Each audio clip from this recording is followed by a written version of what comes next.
The Brave Beaters, family and friends raised some interesting challenges in regard to this Rolex Explorer II, and I have to be honest and answer to them. Luckily, there are just a few.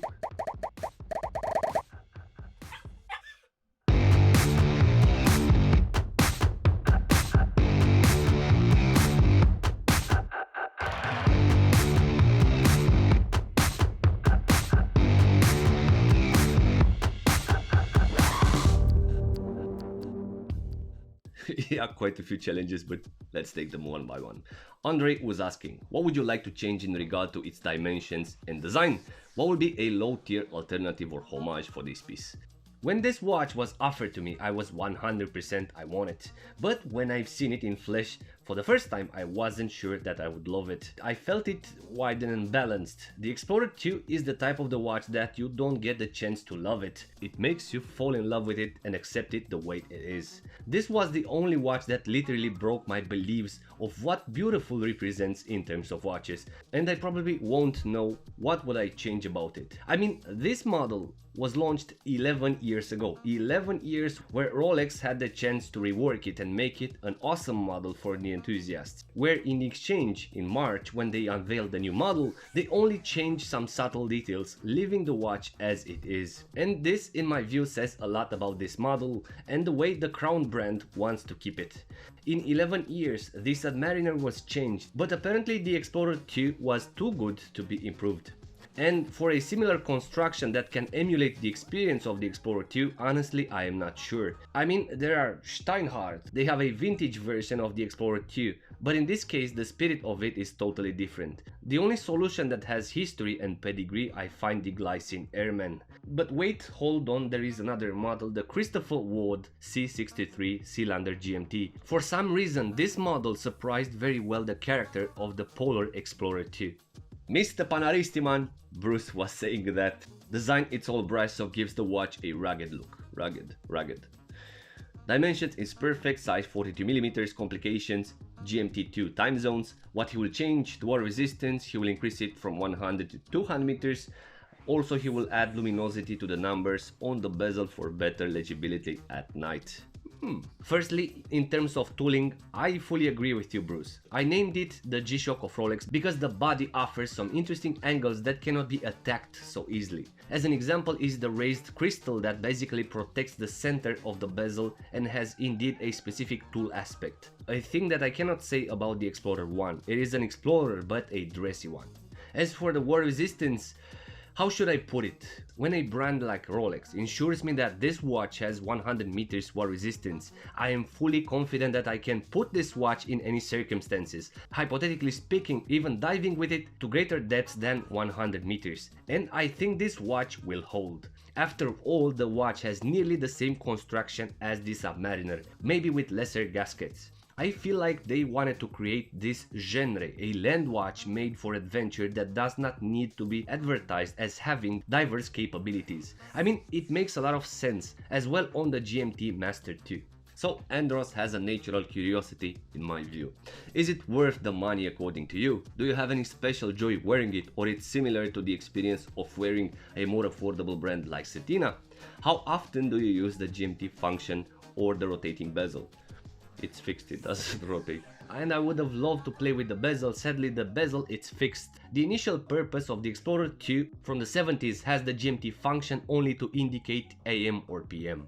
Andros, according to my experience and my standards, Rolex as a brand is way too overpriced. Ideally, it is worth buying one, preferably on retail where you can enjoy it, and then if you change your mind, you can sell it for at least what you've paid for. So you're basically blocking some money on a wristwatch. But one thing is certain, the value of them is increasing no matter the model. And speaking of certain, yes, I do find Certina a way more enjoyable brand to wear, because it does not come with a stained label of wealth or providing things to other people. They just offer historic watches with good designs and honest prices. So Mr. Owl29 has a curiosity in regard to the quality of Rolex. Any thoughts on the current process of the number application on the outer bezel? When the watch first came out, I joked with my dad that those numbers would scratch and wear off, and they did. Well, You are right, firstly, this is one of the most legible dials that I've ever had. As for the bezel numerals, they are engraved being filled with a black paint, so I can't see a scenario where the paint will peel off from those engravings unless you have a needle. And technologically speaking, I am expecting Rolex to use some bulletproof solutions when they fill these numerals, because when you play on this league as an exclusivist brand, you have to seek for bulletproof solutions. In terms of quality, I have another challenge from Anthony. I'm a huge believer in the rule of diminishing returns, Pareto. I think we get 80% of the quality for $1,000 and we have to pay an extra $5,000 to get the remaining 20% of the quality. I'd say less than 20%. But yes, you are totally right, Anthony. As a pure example, I'm making photography and videography with an entry-level Canon M50, which is worth around $500 to $600. And if I want to upgrade and improve a bit the quality of my videos, I would buy a Canon EOS R, and I will have to pay 4 times the price of the actual one. And as a result, the quality will not bring 4 times the difference. Maybe a small improvement in quality that not everyone will notice. And I said it a few times, the quality provided by Rolex is not equal to the price paid. Here having Omega as a price benchmark. I personally think that the Explorer II should be priced around 5,000 euros, definitely not more. So Mr. Brown has a curiosity in regard to the white or the black dial version and if there is a big difference between them. Well, it should be. I had no chance to see the white polar version in flesh, but I noticed that there is a big difference between them as an appearance. But I feel it quite different. We have the hands and the indexes outlined in black, where the black version has the markers and the hands in metal, chromatically being close to the regular Rolexes. However, because Rolex Explorer II has a wider dial, I think the polar version would wear and look bigger because of the white color. A mil-spec question. My kind. I noticed that you served in the military as well. What was your job, rank or a combat watch of choice? And you can't say a G-Shock. Well, firstly, it is a great honor and a pleasure to salute a former Marine. However, I'm embarrassed to tell you that I've never had the chance to serve. However, I did almost 7 years military reenactment as a US Marine. In this period, reenacting and collecting exactly the same gear worn by the Marines and the Marine Expeditionary Unit starting from 2004 from the Fallujah events until the recent times with MARSOC. But to answer the question, for us the reenactors, we were following what was trending in Iraq and Afghanistan back in the days. From Sunto Core All Black, to G-Shock, the basic models and the Rangeman, to maybe Luminox or Marathon. We have a curiosity from Steve. How's the accuracy and has it changed much over time? Accuracy wise, I think it depends if it's worn or stays. The 41mm Submariner, for example, when I took it was constantly working with -5 seconds per day, and in time remained established to -1 seconds per day. My Explorer II currently runs somewhere between +1 and +2 seconds per day, tested on 24 hours. But if I remember well, at the beginning was working with -2 seconds per day. Not always right is asking, how does the thickness of this piece compare to the Tudor Black by GMT that I used to own? The Black by GMT is chunky as a construction and wears pretty tall, but the dial was the right size, where the Explorer II lays pretty thin on the wrist, but because of the wider dial it gives you the feeling of wearing a 43, even a 44mm in reality.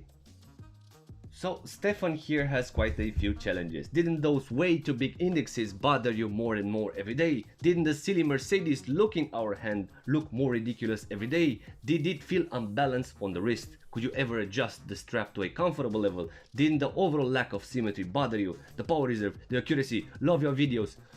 Thank you. So let's take them one by one. I do love the big loomed indexes. They make the watch to breathe the function first approach. The crystal is designed to capture more light. Also the index is to offer you more lume, so you will know what time is it when you are on a dark cave. Who in the world would buy this watch for cave explorations? Anyway, in regard to the Mercedes hands, I kinda like them. I mean, after all this homage experience with Steinhardts and so on, I can say finally this is at last the legit Mercedes hand. And as well, I like it because it's bigger and better loomed than the one from the Submariner, for example. The dial symmetry does not bother me. There are still tons of other colors and accents out there. But the imbalance between the wide case and the bracelet bothers me more than the dial. Zuika Kujun, hopefully I've pronounced it correct because I am from here. Hello, I heard your interview with So-Called Watch Reviews several months ago and you've commented how unimpressed you were with it. Have you changed your opinion? Well, firstly, thanks for writing me. Been a while since we did that interview, and in this regard I had a chat recently with Miguel and I proposed him to make another unique episode and hate some brands. Honestly, in regard to the crowned brand, I have the same opinion. There are good watches but overpriced and overhyped in my humble opinion. As for a similar watch that I would consider, I'd love to try a Milgauss. It is a bit dressier but has an anti-magnetic resistance that I find very useful on a daily basis more than a secondary time zone. Sadly, we have only good questions today. Michael was asking, would you consider this to be a good platform for Rolex to explore more dial colors? And after 10 months on the wrist, do you find yourself lodging for the GMT Master 2 or this Rolex Explorer 2 tick all the need to have boxes? I'm firstly thinking at blue, no matter the model. Rolex doesn't need to associate colors with platinum, but I think they can play around with the Explorer 2 making an orange dial. Yellow, also an aqua blue, would look very cool. I mean, if we look at the line of the Oyster Perpetual, I think they look amazing. I think these tones can work very well with an all metal bezel as the Explorer 2. The second question is very interesting. I think it depends on the type of person. If you are an active person that you travel and explore and you're not afraid to get dirty in some circumstances, the Explorer 2 is the watch to have. The GMT Master 2 is smaller, it's dressier and shiny.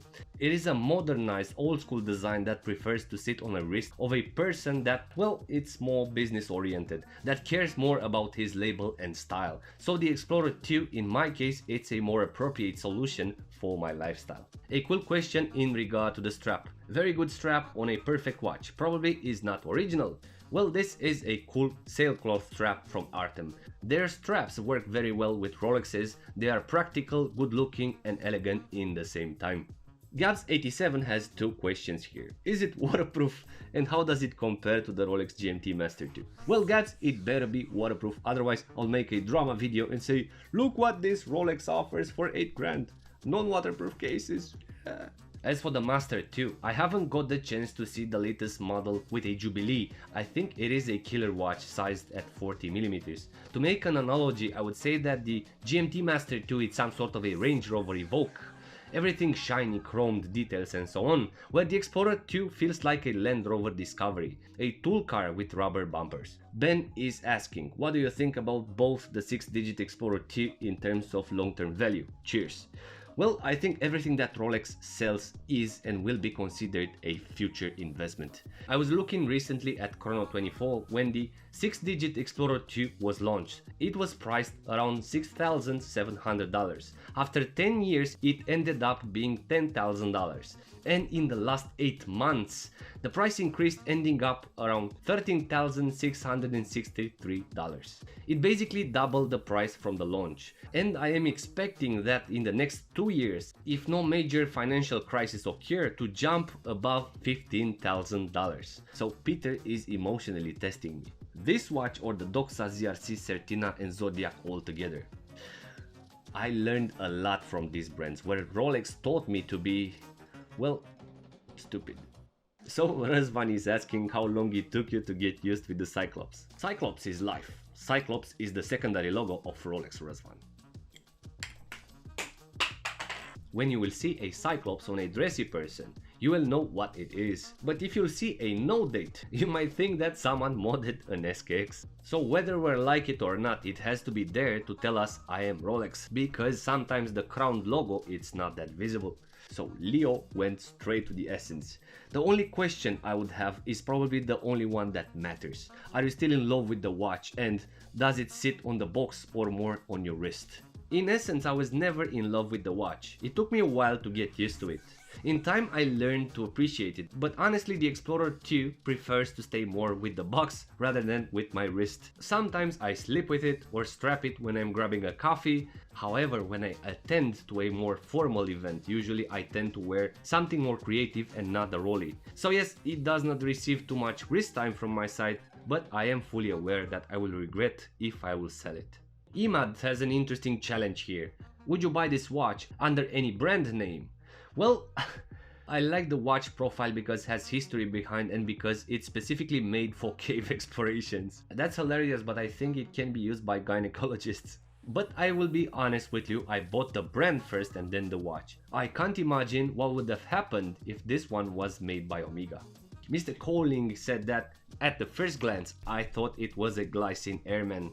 Yes siree, I'd suspect that since across time Rolex bought lots of patents from Glycine, they could have tried to get inspired from the Glycine Airman. So Mr. Wick is asking, this size or the 36mm watch? Well, it depends, Mr. Wick. Depends on the size of the watches that you're used with.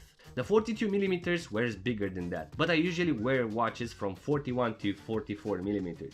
The 36mm Explorer, in my view, it is designed by the brand to work with normal wrists. And yes, the diameters seem to be small, but the case combined with the bracelet and the end links will provide the feeling of continuity. The metal flows from the case to the bracelet and the feeling is that you are wearing a 39mm watch maybe. However, when you put it on the strap, I am expecting to find the watch too small, but I will definitely wear one. And as for gender purpose, I find the watch pretty masculine. I don't see the Explorer worn by a lady. So I will be totally honest with you. These challenges and questions put me in some difficult situations where I had to dig in my beliefs and somehow find some rational and balanced answers. And that can mean only one thing. Around the Brave Beaters channel there are awesome and balanced people that have only valuable things to say, and I want to let them know that I'm really grateful for that. So thank you for being close to me in this Brave Beaters journey. And until next time, be brave but stay safe.